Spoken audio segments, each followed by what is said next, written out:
Oh boy, guys, this is always a fun video to make.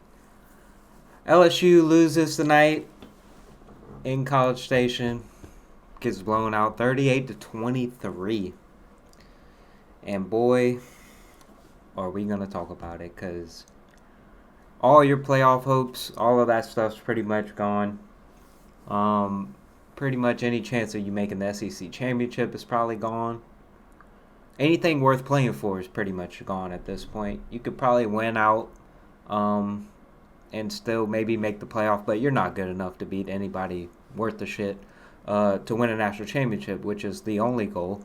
So who really gives a shit if you make the playoff or not, right? If you're not going to do anything when you're there, it doesn't even matter. But let's talk about this football game, man, because it was an absolute fucking blast from the start to the finish, man. LSU, I think it's pretty easy to say. Some people might watch this and disagree, but I think it was pretty obvious. LSU was a better football team tonight. And with Connor Wigman in the game at quarterback, LSU dominated the football game. It wasn't even close. A&M ran the ball pretty well on their drive in the first quarter, scored a touchdown. But I mean, clearly this game comes down to several factors, but they're all LSU related, right?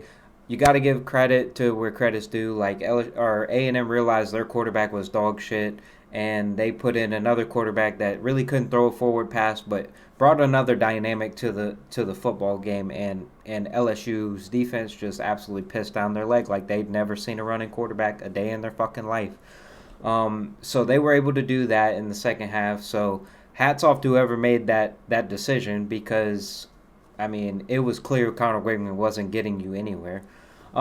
But let's talk about the first half of this football game. Let's talk about all the missed opportunities LSU had in the first half to make sure that this football game never got to this point. And we tweeted it out sometime in the second half, and it was, if you let a shitty team hang around, eventually they believe that they can win. And that is exactly what happened. You let a shitty team hang around, sat there at 17-7 at halftime. It probably should have been closer to 28-7, 24-7 at the least, 23-7, something like that. And you had plenty of chances for the knockout bowl. You dropped so many passes tonight. Mason Taylor dropped the touchdown in the opening drive. You have to settle for a field goal. You have Kyron Lacey dropping balls on the sideline. You have Xavier Thomas dropping balls on third downs. And a lot of people are going to shit on Nussmeier, and I'm going to shit on Nussmeier because he played like absolute dog shit the entire third and fourth quarter. Like, did almost nothing good besides the touchdown drive, right? But even then, I mean, at that point I guess it really felt like you weren't getting a stop anyway, so it really didn't fucking matter that he scored. But yeah, Garrett Nussmeier was absolutely fucking atrocious in the second half. Easily the worst game of his career. After playing probably the best first half of his career, and no fault to his own, the receivers were pretty fucking horrible in the first half. Dropped a couple balls, dropped you a touchdown, dropped a couple third down conversions. You weren't able to run the ball at all, which is just the story of this fucking season, not being able to run the ball against anybody, let alone a good team. A good defensive team like A&M. Your leading rusher tonight had 23 yards on the ground. That's usually not a good recipe for success. So you go in there, and then let's talk about the special teams. Boy, did they fuck that up, man. And we hadn't talked about special teams in a long time. A long time at LSU, we hadn't had to talk about special teams. We had actually been praising. We had been praising the special teams this year. Damian Ramos had been awesome all season long. The punting had been, whatever it is, but you weren't messing things up. You had a really good kick returner in Xavier Thomas. Special teams hadn't been an issue. But boy, tonight, did they just let it all hang out, man. They had all 2022 written all over their face tonight. The field goal operation, I don't know how fucking hard it is to run a field goal operation. Clearly, it's pretty fucking difficult because you didn't just fuck up one. You fucked up three. And then So you missed 3 field goals. You actually made one, which was basically a nullified extra point from fucking 10 yards away, maybe. But then any other field goal, shit, Damian Ramos didn't even come close to making one. From like 48 yards, he was like literally 5 yards short of the goalpost. Like he wouldn't even made it on distance, let alone the fact that he fucking missed it. And they keep blaming the shit on the holder and all that shit. I don't care. Just kick the fucking ball through the uprights. Like, come on. You've been doing this shit your whole life. You literally stand in practice and kick a fucking football all day long. Just kick the shit through the uprights. It can't be that difficult, right? Especially if you do it every day of your life at this time in your life. So you do that, and then, A&M's starting to get the momentum rolling, right? You have a big field goal opportunity to make it 20-14 and kind of like lock it back in type thing. Like, hey, like we played like shit a little bit. We kind of gave them a free touchdown, but like we can lock it back in here. We had a nice little drive, and what do? We snap it, and it hit, and the holder's not ready, the kicker's not ready. We just snap the shit, fucking just cause. Bounces off the kicker's helmet. You don't get any points out of that, and then 3 or 4 fucking plays later, running the football every single play, which was probably easily the most frustrating part of the entire game, was the fact that they just ran the fucking ball. This man, Marcel Reed, came in the third quarter of this football game after one drive. Connor Wigman came out for the opening drive and played like shit, and they benched him, right? Marcel Reed came out, and he threw, guess how many? Did everybody write down their answer? Because it shouldn't have been much. This man threw 2 passes the entire second half. And they ran it up on your ass. 2 passes. He threw 2 forward passes the entire night. One of them was a dump off to the running back. The other one was just a deep ball because they had ran it 55 times in a row. The safety was like, shit, I got to go try to tackle one of these dudes. And the receiver ran by him. I can't fault him for that. It's the whole defense. It's not just that one play. You let him run the ball however they wanted to run the ball. He ran the read option every fucking play in the second half, and they were just getting 8 yards, 15 yards, 10 yards. It was non-stop, and I get it, man. Garrett Nussmeier turned the fucking ball over 3 times tonight, and that is inexcusable, but we talked about this shit, man. We talked about this shit preseason, that this was a possibility. Garrett Nussmeier is freaking awesome. He has arm talent. He's extremely good. I wouldn't take him over a lot of fucking quarterbacks in the nation. I still wouldn't after this game. But damn it, this was always a possibility. He's a gunslinger. He's super confident. He's going to make shit decisions sometimes. And you were just hoping that when he did, it wasn't going to cost you a football game. And tonight it did. But luckily for him, there's plenty of shit that LSU can blame, or we can blame this football game on, because, yeah, Garrett Nussmeier played like shit. Yes, he turned the ball over 3 times. Yes, he was horrible the entire second half. But damn it, this isn't just on him. This is a complete meltdown. You had this game won. You had the game in hand. All you had to do was score one more time. When it was 17-7, all you had to do was score one more time, and they would have fucking quit, man. Because they knew they weren't fucking better than you. You could see it. They didn't believe in Connor Wigman. Nobody fucking did. He's terrible. All right? Nobody believed that A&M offense was going to be able to do anything. And then by the time they would have got to Marcel Reed, it would have been too fucking late. But you know what? You gave him a fucking gift, all right? You turn the ball over. They instantly score. You turn the ball over on a terrible decision. All right, boom. It's 17-14. You're like, well, fuck. Like, this is what we wanted to avoid. But it's okay. It is okay, And then you have the missed botched field goal, whatever the hell that is. And then that's when the shit started rolling downhill quick. Because after you missed that field goal, they went down the field in like 4 plays. 50 yards in like 4 plays, and they scored another touchdown to take the lead. And that was when he threw the little dump-off pass, but they hadn't thrown the ball yet. They would just run the read option, and nobody would account for the quarterback. So a lot of this is on Blake Baker. Like, I get they threw you a fucking curveball in the middle of the game and it's tough, but you know what? You've game planned for guys like that before. Earlier in the season, you faced a guy like Lenore Sellers and Robbie Ashford who couldn't throw forward passes, and then you went and you faced a guy in Arkansas who was a dual threat quarterback who could run the ball really good, and you faced a South Alabama team that had a good running quarterback that could run the ball good. So it's not like your defense was like facing some brand new mythical fucking thing going on, you know? And the fact that you looked the way you did is absolutely atrocious because you never had a fucking shot of getting back into this game. I get it. He threw nonstop interceptions and you could have went score for, but you didn't get a fucking stop. You didn't get a fucking stop the entire second half after that dude came in the football game. And like I said, man, kudos to A&M because the only drive they scored on in the first half, they just ran the ball. And then for some ungodly reason, they thought Connor Wigman was a god at throwing the football. They didn't run the ball again. Like they were handing the ball off, getting like 6-7 yards a carry. And then they were just like, we're just going to drop back 3 times and hopefully he can complete some balls. And he was horrible. All right. And that was why you had the chance to end the game when you did. But you didn't. And Nussmeier is to blame because in the second half, he was horrible. He threw the interception.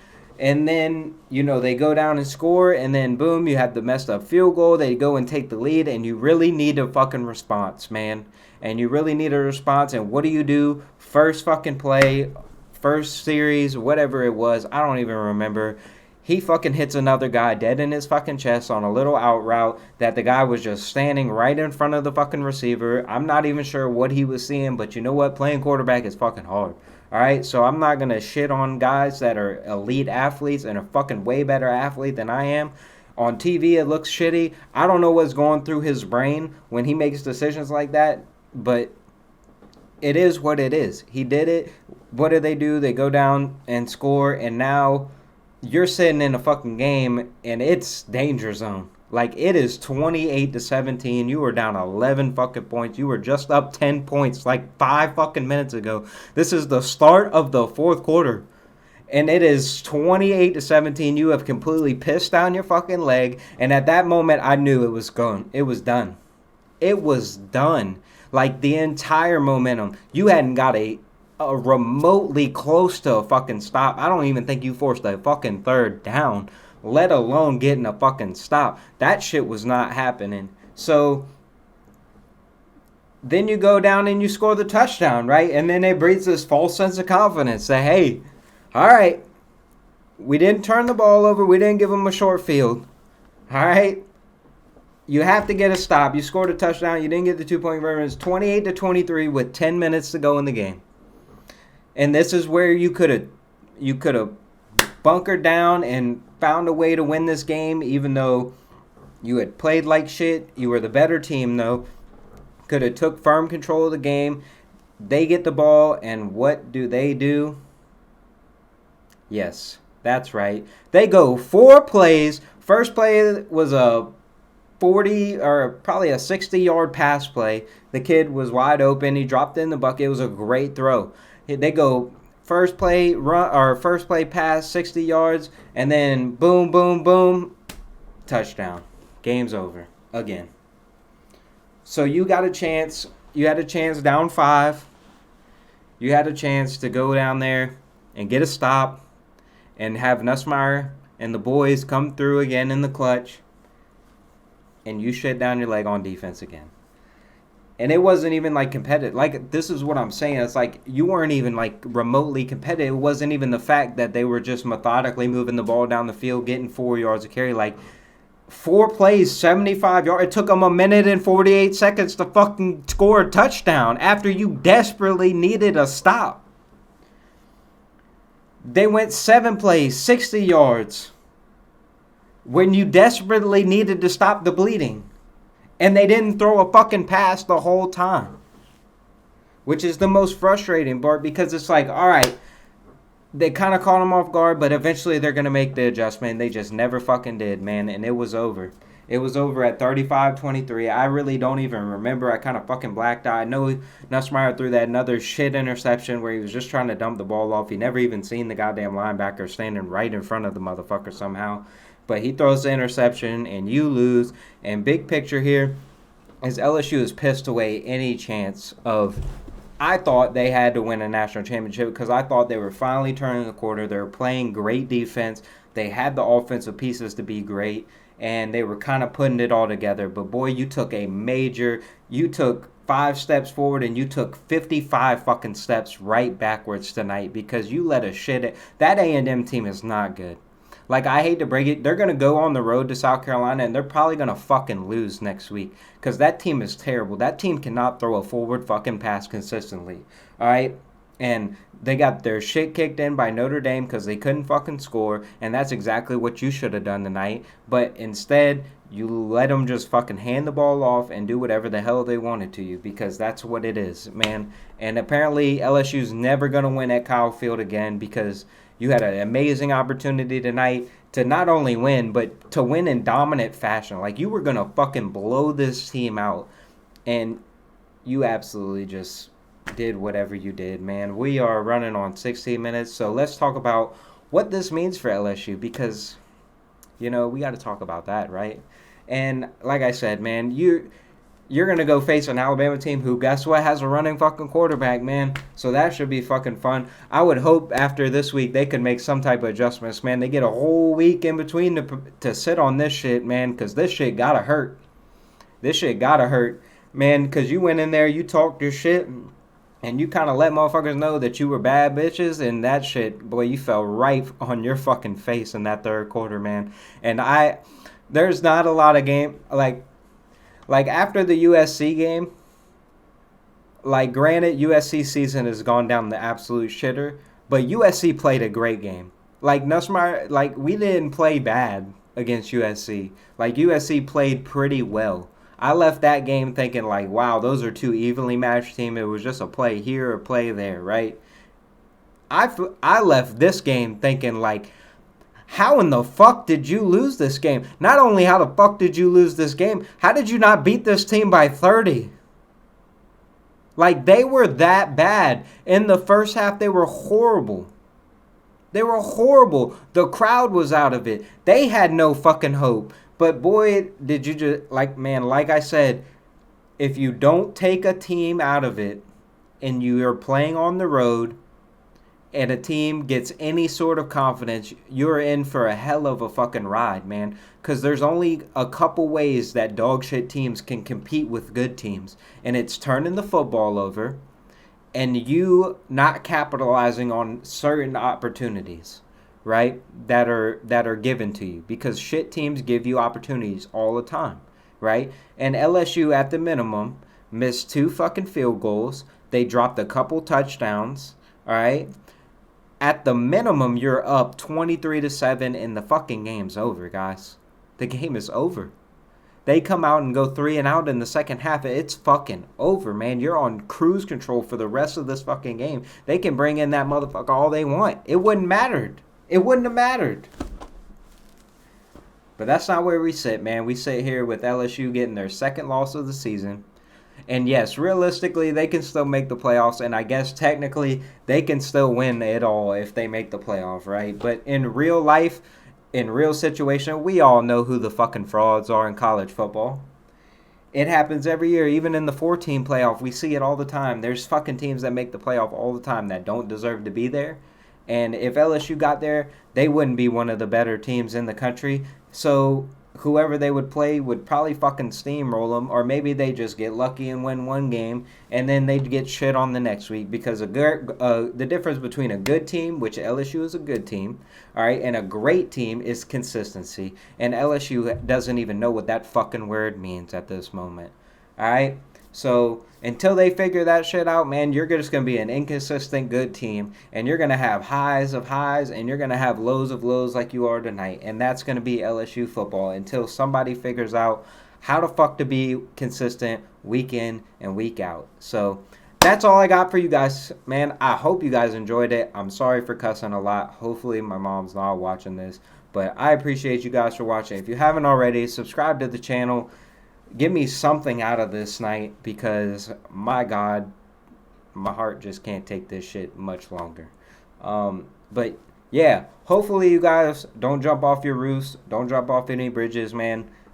They'll be there tomorrow. Unfortunately, it's going to be a tomorrow where you wake up and find out LSU still lost to this shit A&M team. So, I will see you guys next time. Thank you guys for watching.